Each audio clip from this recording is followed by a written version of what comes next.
दोस्तों आज हम बात करने वाले हैं एक ऐसी दिमाग घुमा देने वाली स्टोरी के बारे में जो मुझे इंटरनेट पर मिली थी। दोस्तों ये स्टोरी एक फेमस सिंगर की है जो कुवैत की है और इस स्टोरी का जिक्र बहुत सारे लोगों ने किया है। इस स्टोरी के बारे में पुलिस में कंप्लेंट भी की गई है। ये इंसिडेंट इतना डरावना है कि पूरा कुवैत खौफ में जीने लगा था। और मैं जिस सिंगर की बात कर रहा हूँ वो कुवैत की one of the top singer में से एक थी, लेकिन आज के दौर में उसने गाना गाना ही छोड़ दिया है। उसने ऐसा आखिर क्यों किया ये आपको स्टोरी सुन के पता चल जाएगा। जिस सिंगर की मैं बात कर रहा हूँ उसका नाम नूरा है और ये पूरा वाक़या 1997 का है। नूरा कुवैत की नंबर 1 सिंगर थी। इसकी आवाज़ इतनी खूबसूरत थी कि मुर्दे भी जाग जाएं। नूरा का एक प्रॉपर सिंगिंग ग्रुप था। ये ग्रुप मुख्तलिफ शादियों में जाया करते थे और वहाँ परफॉर्म किया करते थे। कुवैत में शादियों में सिंगर्स को बुलाया जाता है और बहुत रिस्पेक्ट के साथ उन्हें देखा जाता है और ये सिंगर्स ही हैं जो कुवैत में शादियों में 4 चांद लगाते हैं। दोस्तों समर्स के दिन थे। नूरा अपना शादी का एक फंक्शन अटेंड करके अपने घर पे आती है और आराम कर रही होती है तो अचानक उसके लैंडलाइन पर एक कॉल आती है। अच्छा दोस्तों, उस दौर में मोबाइल फ़ोन्स इतने आम नहीं थे तो लोग लैंडलाइन नंबर ही यूज़ करते थे। और जब वो कॉल रिसीव करती है तो सामने से एक अरबिक आदमी बात कर रहा होता है। उसकी अरबी इतनी खालिस अरबी थी कि जैसे पुराने ज़माने में लोग बात करते हैं। वो कहता है कि मेरी बेटी की शादी है और मैं चाहता हूँ कि आप मेरी बेटी की शादी में परफॉर्म करें। तो नूरा अपनी डेट चेक करती है। जो डेट वो बता रहा होता है, इत्तेफाक से उस डेट में नूरा का कोई वेडिंग का इवेंट होता नहीं है तो वो हामी भर लेती है और उसके बाद फिर पैसों की बात होती है। नूरा जो वेडिंग में पैसे चार्ज करती है वो नूरा को 10x से ज़्यादा पैसे देने के लिए तैयार होता है। नूरा को इतने पैसे आज तक किसी ने ऑफ़र नहीं किए थे। नूरा भी हैरान होती है और हामी भर लेती है। फिर वो नूरा को एड्रेस सेंड करता है। जो एड्रेस वो सेंड करता है वो सिटीज़ का नहीं होता बल्कि सिटी से 20-30 किलोमीटर दूर एक डेजर्ट का होता है। वो नूरा से कहता है कि आप सिटी के एंड में जो वाटर टावर है वहाँ पे आ जाना, मेरा ड्राइवर आपको वहाँ से पिक कर लेगा। और फिर 2 दिन के बाद नूरा को एक एनवेलप रिसीव होता है जिसमें उस प्रोग्राम की पूरी पेमेंट होती है। और फिर नूरा उस इवेंट के लिए अपने गाने की तैयारियां शुरू कर देती है। दोस्तों अब मैं आपको थोड़ा सा नूरा के बैंड के बारे में बता देता हूँ। नूरा के बैंड में सबसे पहले लैला थी जो ड्रम प्ले करती थी और उसके बाद मरियम जो गिटारिस्ट थी और फातिमा और सहरा जो बैकअप सिंगर थी और आखिर में असलम जो तमाम इक्विपमेंट को हैंडल करता था। ये सारे लोग तकरीबन 7 साल से एक साथ परफॉर्म कर रहे थे और फिर उसके बाद ये सारे रेडी होकर उस वेडिंग में जाने की तैयारी करते हैं।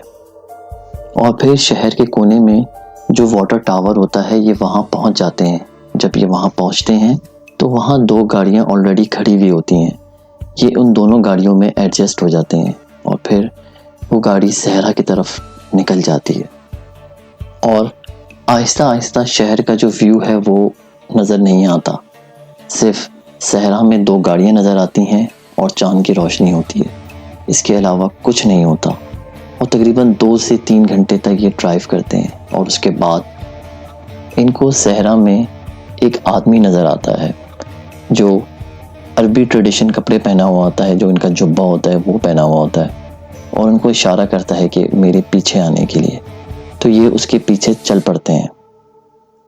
आगे आगे वो आदमी जा रहा होता है गाड़ी में और पीछे जो नूरा का क्रू है 2 गाड़ियाँ वो उसके पीछे जा रही होती हैं और तकरीबन आधे घंटे के बाद ये उस मेंशन में पहुंच जाते हैं जब वेडिंग होती है।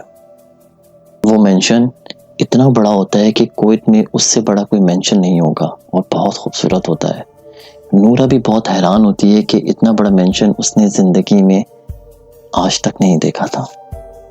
और उसके बाद जब वो गाड़ी से उतरते हैं और उस मेंशन की तरफ जा रहे होते हैं तो नूरा मुड़कर उस गाड़ी वाले का शुक्रिया अदा करती है। और जब वो पीछे मुड़ के देखती है तो कोई नहीं होता। नूरा परेशान हो जाती है कि ये तो अभी अभी हम गाड़ी में आए हैं, ये गाड़ियाँ अचानक से कहाँ गायब हो गई।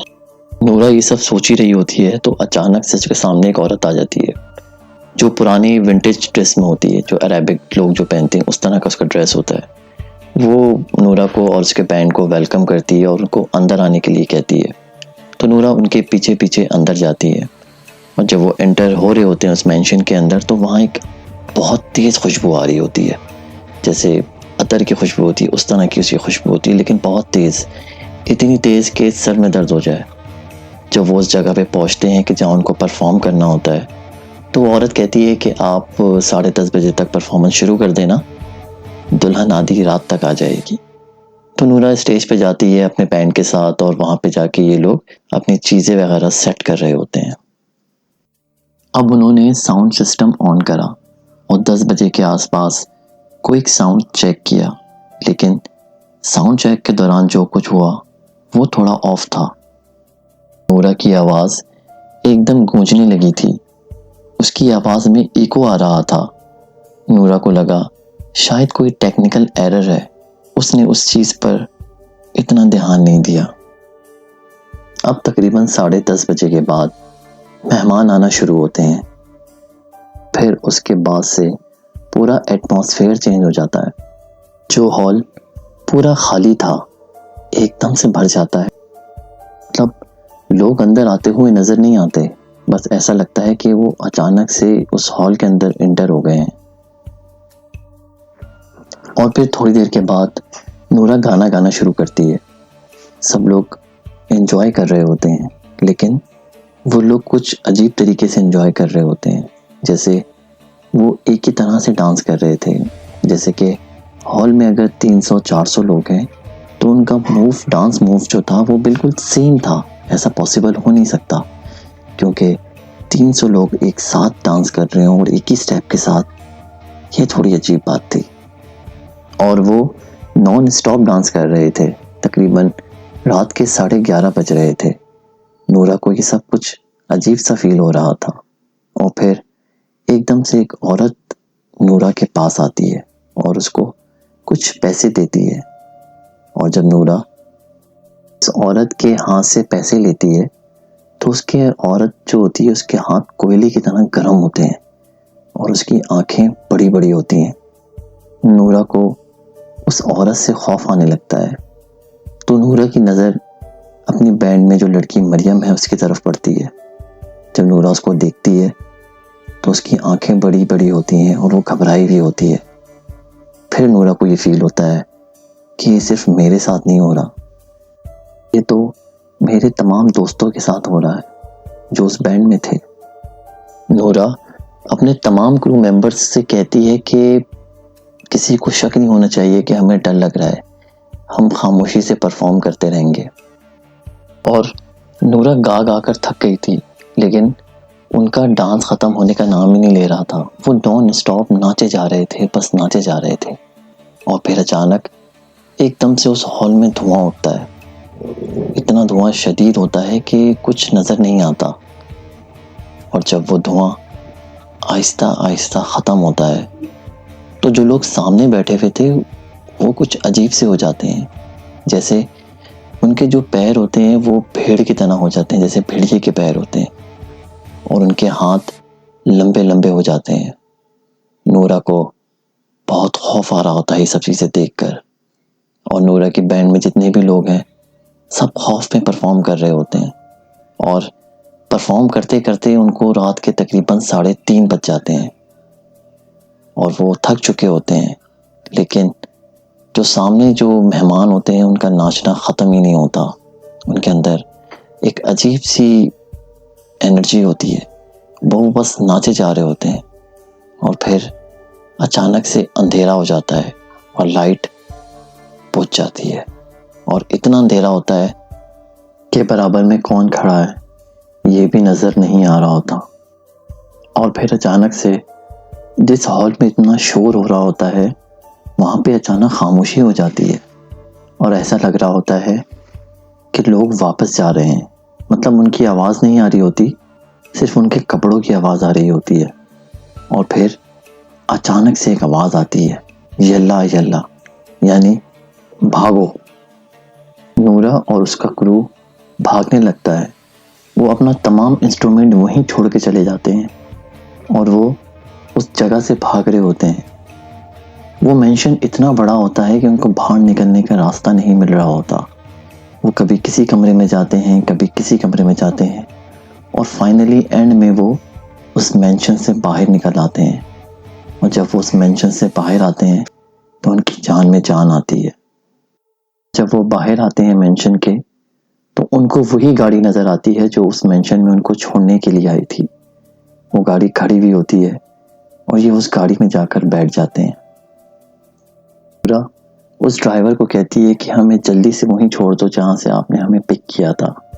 और वो ड्राइवर उनको उसी वाटर टावर के पास लेकर आ जाता है।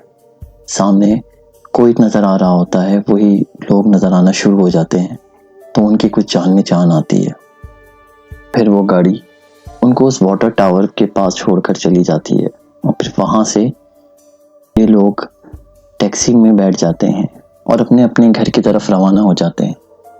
जब ये लोग टैक्सी में बैठे हुए होते हैं तो एक दूसरे को देख रहे होते हैं, लेकिन कुछ बताते नहीं हैं।